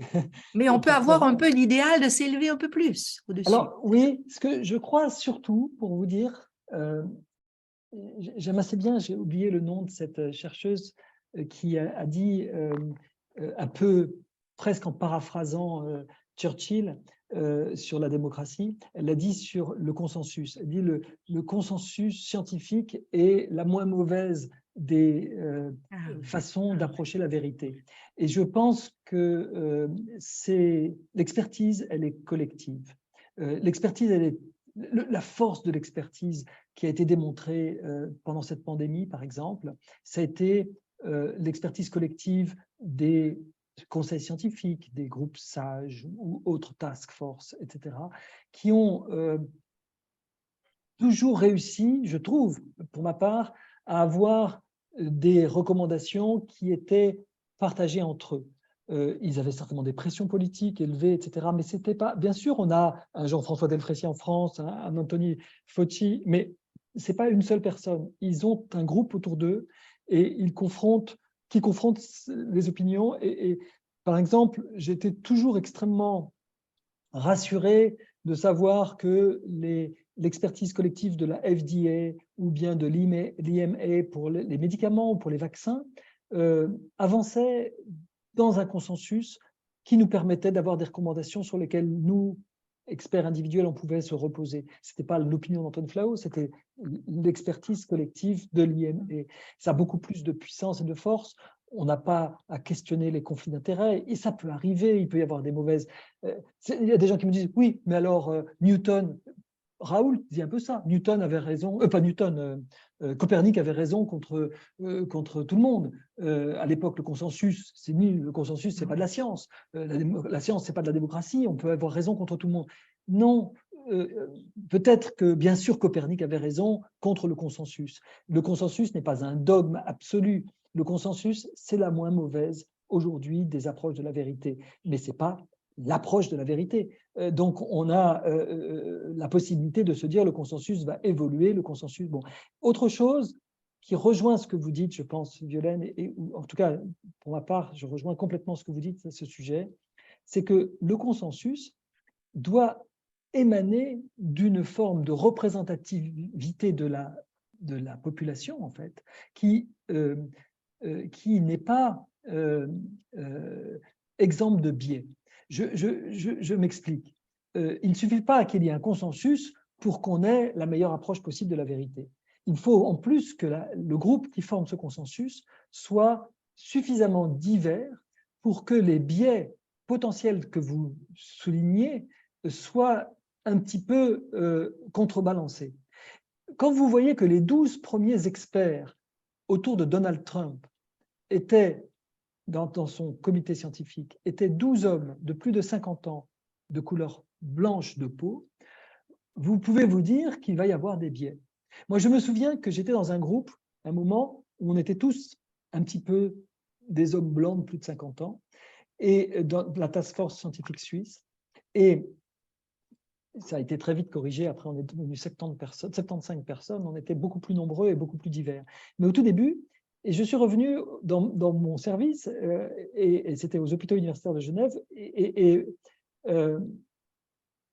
quelqu'un m'a dit, mais Flahault, t'es sympa, tu veux nous fermer les écoles. Ben oui, bien sûr, les modèles mathématiques. Oui, je suis certain que les modèles mathématiques disent que tu as raison. Mais tu as des gamins? Je dis, j'en ai 3, ils ont quel âge? Bah, non, ils sont déjà médecins, etc. Tu n'as pas de gamins, quoi. Non, c'est vrai, ce n'est pas des gamins. J'ai des enfants, mais j'ai plus de gamins. Ben, si tu avais des gamins, moi j'ai des gamins, ben, je souffre de ta fermeture des écoles. Et j'en souffre durement, parce qu'eux souffrent, parce qu'eux ont droit à l'école. Tu parles des droits des enfants, mais tu es en train de bafouer les droits des enfants. Et en famille, ça se passe mal. Beaucoup des copains de mes enfants sont exposés à des violences domestiques, ne mangent plus aussi bien, parce qu'à la cantine, on mangeait bien, etc. Tu vois ce que tu es en train de faire, ce que vous êtes en train de faire. Vous, avec votre groupe de gens qui sont tous des vieux de plus de 50 ans, qui ont tous leurs gamins qui sont déjà hors d'eux. Donc, je me suis rendu compte que si ce collègue qui a été violent, quelque part, mais a raison, qui a été engagé comme Violaine tout à l'heure, s'il avait été dans mon groupe d'experts, il aurait dit avec la même violence ses propos, avec le même engagement ses propos, et on aurait peut-être tempéré nos recommandations. Je pense que les recommandations sont hautement biaisées et que les femmes, par exemple, si elles sont plus représentées, elles n'auront pas du tout la même approche vis-à-vis du risque, vis-à-vis de la prévention que les hommes. Et donc, on doit genrer l'expertise collective, on doit la distribuer, parce que vous savez, vous avez des gens qui disent « mais non, c'est n'importe quoi, il faut de l'excellence. Ce que l'on veut, c'est de l'excellence. » Oui, bien sûr, je veux de l'excellence, mais il faut qu'elle soit équilibrée sur le plan des biais potentiels et des biais sociétaux potentiels. Donc, ça n'est pas suffisant de dire qu'il faut une expertise collective d'excellence. Il faut aussi qu'elle soit la plus représentative possible. Excusez-moi, c'était un peu long mais, comme développement. Mais... Nous discutons. Ouais. Oui, non, mais c'est vrai que c'est important ce que tu dis. Mais je veux juste faire une réflexion. Tu parlais de l'importance effectivement de l'information, etc., en montrant des graphiques absolument superbes. Moi, il y a une chose qui me frappe à l'heure actuelle, c'est que je rencontre parfois des gens bac plus 3, 4, 6, 8 qui me disent « Bon, écoute, la pandémie Covid, oui, enfin, on a raconté beaucoup de choses incroyables. Il n'y a pas eu autant de morts que ça, finalement. Ça n'a pas été aussi grave. D'ailleurs, si ça avait été grave, il y aurait eu énormément de morts, mais il n'y en a pas eu tant que ça, etc. » Je dis « Mais oui, mais vous ne tenez pas compte des morts évitées. » Ah ben non, bah ça, si on rentre dans ces calculs, c'est impossible, on raconte n'importe quoi, etc. Autrement dit, c'est jamais acquis tout ça. On peut revenir en arrière.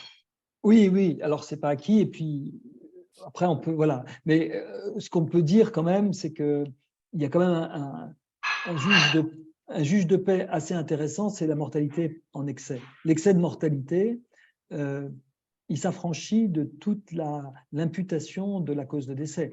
Parce que, bien sûr, d'ailleurs, les travaux convergents de The Economist, de l'OMS, et de l'Institute of Health Metrics and Evaluation de Chris Murray à Seattle, sont convergents pour dire qu'en effet, il n'y a pas eu 5 ou 6 millions de morts, mais qu'il y en a plutôt eu plus de 20 millions. Il y a donc une très grande sous-estimation de la mortalité rapportée au Covid. Mais c'est dans l'autre sens. Et puis ensuite, l'excès de mortalité, il est très, très clair parce qu'il est d'une très grande congruence avec la mortalité dans les pays où il y a eu une très bonne surveillance épidémiologique. Le Royaume-Uni a un excès de mortalité qui est totalement convergent avec ce qu'il a rapporté, et c'est pareil pour la France ou pour la Suisse dans les premières années de la pandémie. Aujourd'hui, on est en train de beaucoup moins tester, donc on a beaucoup moins la mortalité dite Covid est probablement de moins en moins pertinente, et c'est l'excès de mortalité qui va être le plus pertinent.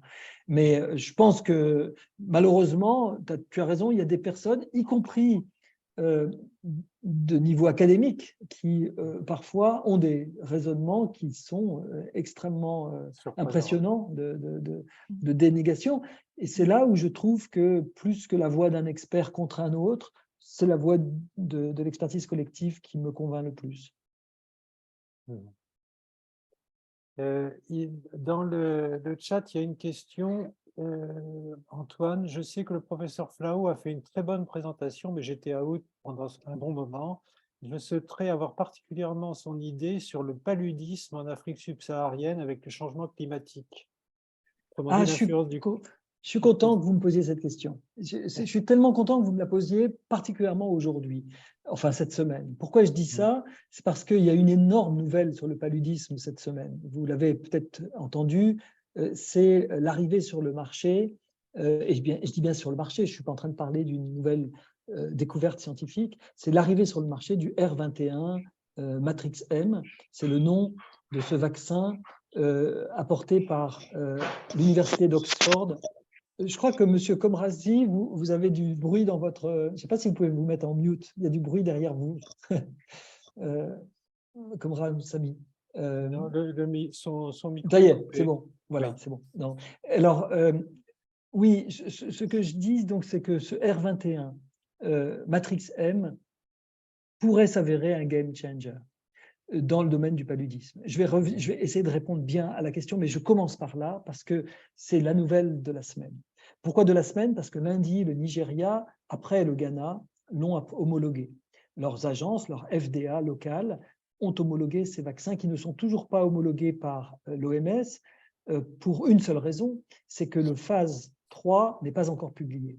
Mais en revanche, leur Food and Drug Administration ont eu, au niveau du Nigeria et du Ghana, ont eu les données, l'entièreté des données d'Oxford. Moi, je ne les ai pas vues, ces données, mais je fais confiance à ces données qui rapportent entre 75 et 80% d'efficacité contre le paludisme et contre les formes graves de paludisme qui entraînent la mortalité chez les enfants. Le paludisme, c'est encore aujourd'hui 600 000 décès par an chez des enfants, pour 80% d'entre eux, de ces décès. 95% du paludisme, de la mortalité par paludisme, se trouve en Afrique aujourd'hui.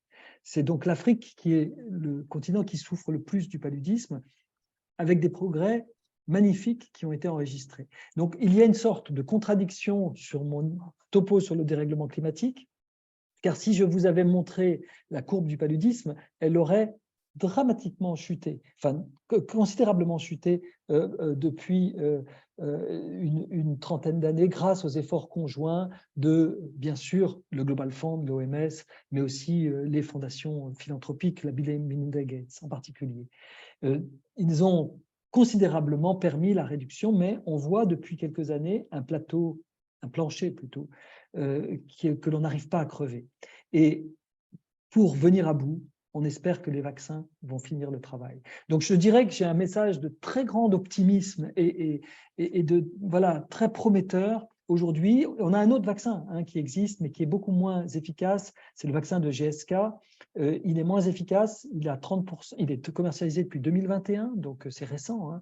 Mais les essais et sur le marché et sur le terrain, on voit l'efficacité est entre 30% sur la mortalité, 39% sur la morbidité. Ce n'est pas rien. On est content d'avoir 30% d'efficacité, mais le vaccin Glaxo est difficile à produire, un peu plus coûteux, alors que Oxford l'a confié à Serum Institute of India, le plus gros producteur mondial de vaccins, qui est donc cet Indien qui faisait déjà l'AstraZeneca pour COVAX, pour l'Afrique, et qui fait vraiment à un prix très très abordable un vaccin très peu cher et qui va en fabriquer 200 millions de doses l'année prochaine, enfin cette année, en 2023. 200 millions de doses, c'est énorme.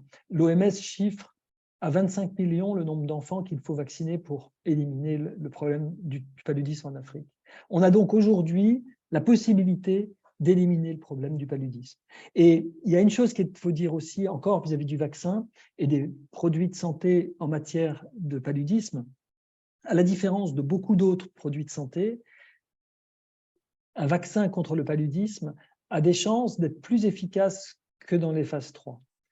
Et vous savez pourquoi? C'est parce qu'il y a un effet très vertueux de la vaccination qui est qu'il diminue la charge parasitaire dans la population et que grâce à la diminution de la charge parasitaire, il va encore augmenter l'efficacité du vaccin.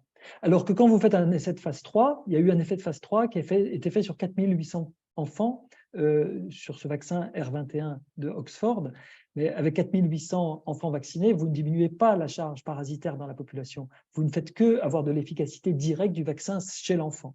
Mais là, vous aurez une efficacité de population, de troupeau, on peut dire. Et ça, oui, c'est très prometteur. Moi, je suis très enthousiaste. Je dois tempérer mon enthousiasme de deux choses. Comme pour tout produit de santé nouveau, il y a un petit risque d'effet indésirable détectable à long terme que l'on ne sait pas. J'en sais rien, mais personne ne le sait. On a vu pour le Covid qu'il faut attendre des années, pas des années, mais en tout cas des millions de vaccinés pour avoir une bonne image de l'efficacité et surtout de la sécurité.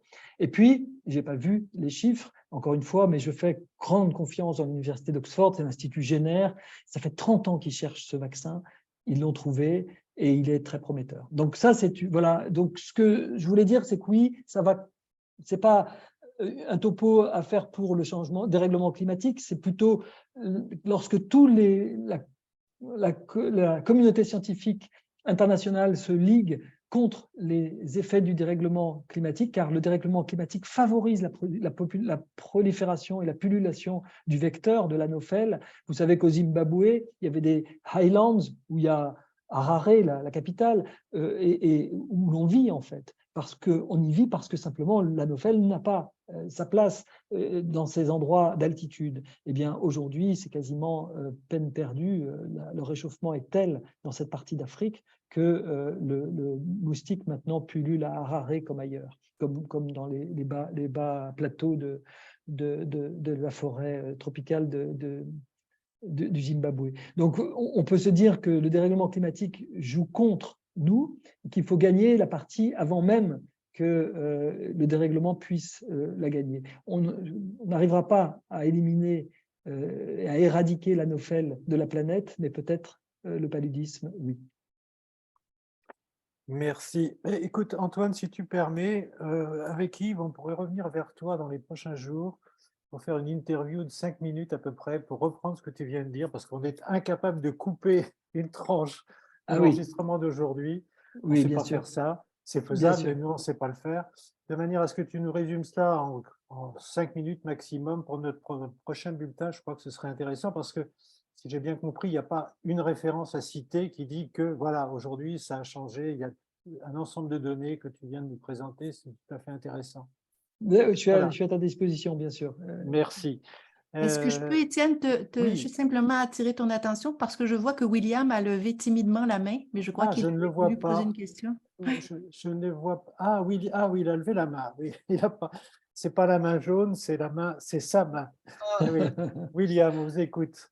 Oui, bonjour à tous. J'ai été vraiment, je suis arrivé un peu en retard, ou bien beaucoup en retard d'ailleurs, mais j'ai suivi avec une attention non feinte les co-bénéfices.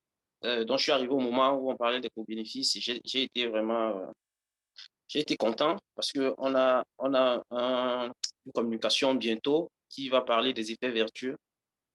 Donc, ce serait intéressant de mobiliser une notion comme celle-là. Le dernier point qui a été soulevé par Moussa sur le réchauffement climatique et le paludisme et la lutte contre le paludisme et les développements qui ont été faits par le docteur Flao m'ont inspiré une question en lien avec justement l'exemple qu'il a pris au Zimbabwe et notamment avec le fait que les populations avaient trouvé un moyen de se prémunir du paludisme en construisant en général dans des lieux élevés. Et la question que je voulais poser, c'est est-ce qu'il est possible d'imaginer que dans une perspective de One Health, de santé, une seule santé, qu'on intègre des connaissances endogènes en Afrique, parce qu'on n'en a pas vraiment parlé, parce qu'en même temps, ces connaissances endogènes sont locales, elles participent de la représentativité dont on a parlé en matière de démocratie du savoir, mais elles peuvent également être une sorte de co-bénéfice dans la lutte contre le réchauffement climatique, parce qu'en général, ce sont souvent des savoirs qui sont beaucoup plus écologiques. C'est ça la question. D'accord, merci. Je peux répondre, Étienne? Oui, bien sûr. Alors, oui, merci, William, de votre question. Je crois qu'à chaque fois que ça a été fait, la prise en compte des particularités culturelles, ce que vous appelez endogènes, je pense, qui peuvent être culturelles, qui peuvent être environnementales, qui peuvent être parfois, pourquoi pas, politiques, voire éventuellement anthropologiques, hein, ont apporté des bénéfices très clairs aux interventions qui ont été mises en place. Je vais prendre 2 exemples. Le premier exemple, c'est l'insuline. Vous savez, l'insuline, c'est un énorme problème, l'insuline. C'est extrêmement choquant. J'ai parlé du scandale du réchauffement climatique. On pourrait parler du scandale de l'insuline. Il y a 3 fabricants mondiaux qui se sont partagés le marché et l'insuline est inabordable pour les pays les plus pauvres de la planète, alors que sans insuline, vous mourrez. Donc les enfants aujourd'hui meurent du diabète quand ils sont nés dans des pays où on n'a pas l'insuline. Un des classiques des industriels de l'insuline était de dire oui, mais il faut une chaîne de froid très compliquée, c'est tous les jours, et quand vous n'avez pas d'électricité et pas de frigo, comment voulez-vous pouvoir maintenir une insuline de qualité aux patients? C'est irréaliste, vous n'aurez pas au fin fond du Niger ou du Burkina Faso ou du Mali la possibilité d'avoir de l'insuline pour les petits-enfants diabétiques insulinodépendants. Et plusieurs ONG ont travaillé avec des Africains qui ont dit « mais donnez-la moi, votre insuline, moi je vous la conserve pendant 1 mois, dans ma case, en plein désert, au sud de Niamey, vous verrez ». Et comment qu'ont-ils fait? Ils ont enterré, ils ont l'habitude d'enterrer dans la case, on creuse et on enterre les vivres pour les conserver. On le fait avec le lait, on le fait avec le poisson, et bien on peut le faire avec l'insuline. Et ils l'ont fait avec de l'insuline. Et en fait, on peut pendant 1 mois conserver une insuline sans difficulté aujourd'hui, en respectant une chaîne, non pas de froid, mais de tiédeur acceptable pour que, sur le plan pharmacologique, l'insuline soit stable et tout à fait utilisable pendant 1 mois de suite, ce qui fait qu'il faut revenir au centre de santé tous les mois pour aller chercher ces doses d'insuline, et ce qui est en général beaucoup plus acceptable. Donc ça, c'est une première chose. Et ça, voilà, ça ne demande ni climatisation, ni empreinte carbone. C'est quelque chose qu'ont appris, je crois que c'était des Touaregs, en tout cas les communautés qui vivaient et qui avaient besoin de cette insuline pour leurs enfants. Et la deuxième chose qui m'a fait un peu penser à ce que vous avez dit, c'est Ebola en Afrique de l'Ouest.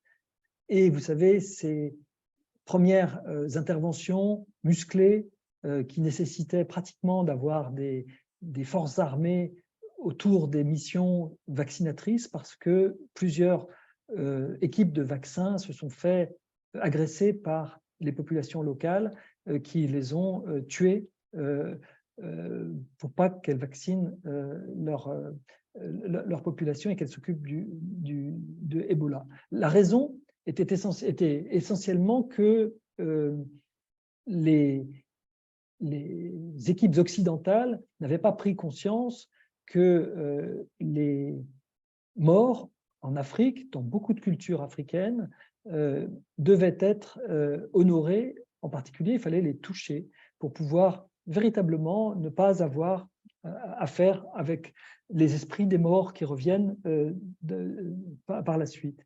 Ces croyances d'un certain nombre de personnes africaines, si on ne les prenait pas en compte, eh bien, on allait dans le mur. Les anthropologues qui ont travaillé en grande proximité avec les épidémiologistes de l'OMS ont permis de modifier profondément l'approche vis-à-vis des funérailles, de sécuriser les funérailles sans empêcher la population d'accomplir des rites qu'elle les juge essentiels, supérieurs à la possibilité de se faire vacciner, de lutter contre la maladie.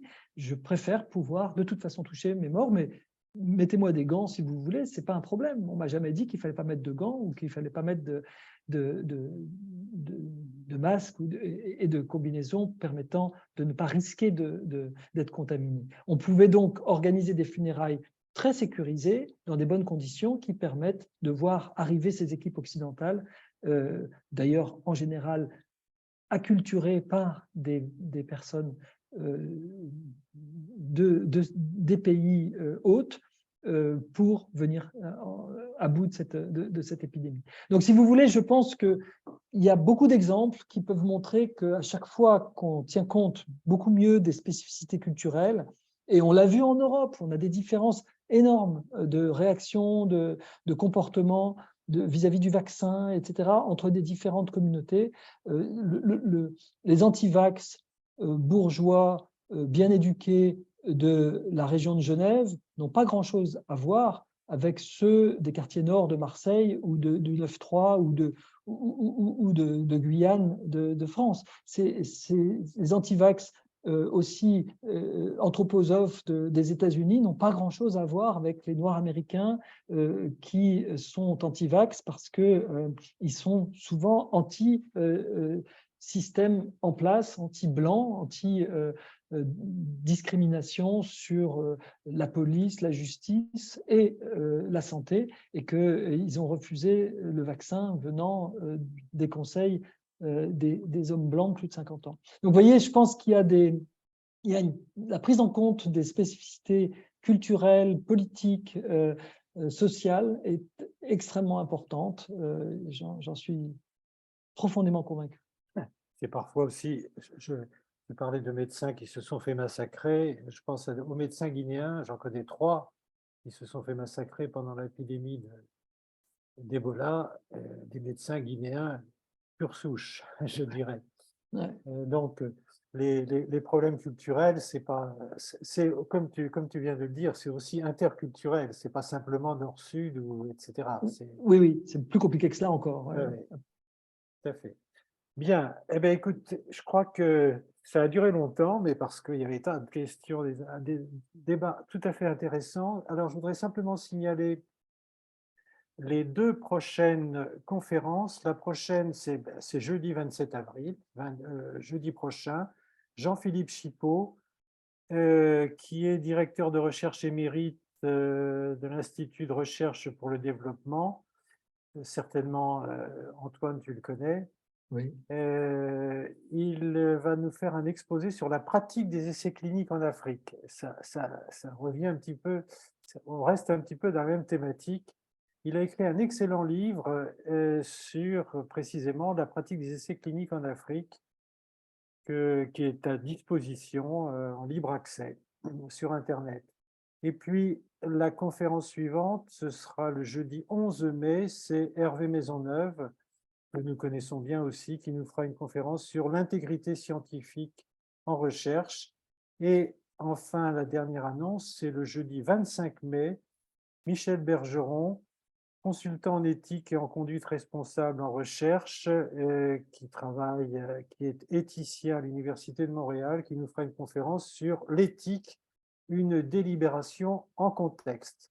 Voilà pour les prochaines annonces. Eh bien, écoutez, merci Antoine, merci beaucoup pour cet excellent exposé. Merci à tous pour bravo, vos apports Antoine, dans la bravo. discussion. Ah ben, je Merci vois à vous. qu'Yves est revenu, et il aurait pu faire les annonces, mais je ne t'avais pas vu, Yves. Ton micro est coupé. Ouais, écoutez, ben, je m'excuse de mon Non, mais je t'en absence de ce prie. matin, mais circonstances étant, je ne pouvais pas être là, mais je vais t'écouter, Antoine, sur le replay, ça c'est certain. Et puis, j'espère qu'on va se croiser dans un avenir proche. Oui, merci Yves, merci Étienne, merci à tous. Yves, tu n'étais pas là, mais j'ai demandé à Antoine de nous faire une courte intervention pour le prochain bulletin sur le paludisme. Oui, ben, j'ai cru comprendre qu'il y avait un nouveau vaccin, d'après ce que j'ai compris à travers les branches, là. Donc, oui, tout à fait. Écoute, oui, on fait ça aussitôt que possible, peut-être après Séville. Oui, pourquoi pas. Le sujet, ce sera « On a aujourd'hui la possibilité d'éradiquer le paludisme ». C'est ce que nous a dit Antoine, et ça mérite qu'il nous éclaire, enfin qu'il reprenne plutôt ce qu'il nous a dit tout à l'heure. Et pour moi qui ai manqué mourir du palu à Noël, je vais écouter avec 4 oreilles. 4 oreilles. Eh oui, tout à fait. Eh bien, merci à tous, et puis rendez-vous jeudi prochain. À bientôt. Au revoir. À bientôt. Au revoir. Au revoir. Merci Antoine.